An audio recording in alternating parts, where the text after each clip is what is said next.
Bonjour Gali, est-ce que tu peux te présenter et nous expliquer ce qui t'a conduit à créer GBM Insight? Bonjour, Gaël Clavé, ancien sportif qui a pris le chemin de la reconversion aussi sur l'après-carrière pour aller jusqu'au Master 2 Système d'information, contrôle de gestion à l'IGR-IAE de Rennes. J'ai eu plusieurs rôles, contrôleur de gestion, responsable d'application, consultant métier, directeur administratif financier. Et suite à cette dernière expérience et la sortie du groupe où j'étais salarié, je me suis dit pourquoi pas moi. Comment définirais-tu la mission de GBM Insight? Quel est le cœur de ton activité aujourd'hui? GBM a pour mission d'accompagner les clients dans leur transformation, que ce soit business ou digital. Je suis autant capable de proposer des missions de contrôle de gestion à temps partagé sur du moyen long terme, donc 6 mois, 1 an, que des missions beaucoup plus ponctuelles sur un irritant vraiment identifié, parce qu'il y a un processus où il y a vraiment quelque chose qui a été relevé et qui peine au quotidien les équipes.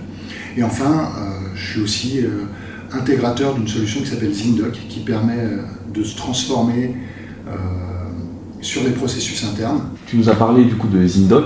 Est-ce que tu peux nous expliquer en quelques mots ce que propose cette solution? Zindoc, c'est une solution française, développée en France, hébergée en France, détenue par des Français, qui permet de gagner du temps. On centralise, on collabore, on sécurise aussi les données, et tout ça, ça nous permet de gérer potentiellement l'ensemble des processus de gestion. L'idée de Zindoc, si je devais résumer en une phrase, c'est sécuriser le bon document au bon moment pour la bonne personne.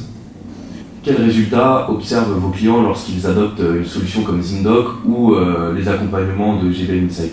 Souvent un effet waouh, mais moi j'aime bien aussi l'appeler l'effet ah ouais. Dans le sens où pendant la démo, le client il se pose la question de se dire pourquoi est-ce que j'utiliserais cet outil? Mais au moment où on fait le parallèle avec ses données métiers, avec ses processus métiers, il se dit tout de suite qu'il y a un bénéfice immédiat. Par exemple, concret, j'ai un client récemment, on est passé de 2 jours, un petit peu plus de gestion des bulletins de salaire, à aujourd'hui un petit peu plus d'une demi-journée, justement, où tout est centralisé et digitalisé. Peux-tu nous expliquer à quoi ressemble le quotidien du gérant de GBM Insight? Il n'y a pas de réel quotidien, il n'y a pas de routine.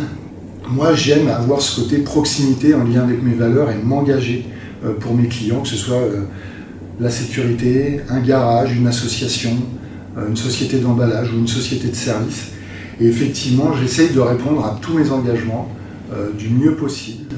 Quelles sont les prochaines étapes pour GBM Insight? Est-ce qu'il y a des petits projets qui sont en préparation prochainement?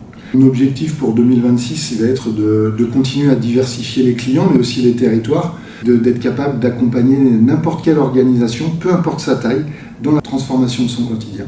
C'est vraiment mon défi. Pour conclure, Gaël, quel message souhaites-tu adresser aux partenaires, aux clubs, aux dirigeants qui vont découvrir GBM Insight grâce à cette interview? Mon objectif à moi, c'est pas de tout révolutionner, de tout changer, mais vraiment d'être le lien entre des priorités et une expertise métier, afin que justement le client puisse se concentrer sur sa valeur ajoutée de son entreprise. Donc les sujets satellites, ils ne doivent pas perturber ou faire baisser la productivité. Je le redis, mais l'expertise métier, elle est précieuse des clients et c'est ça justement qui crée de la valeur. Et aujourd'hui, c'est ce que je vais dire, je suis là pour ça, concentrez-vous sur vos priorités.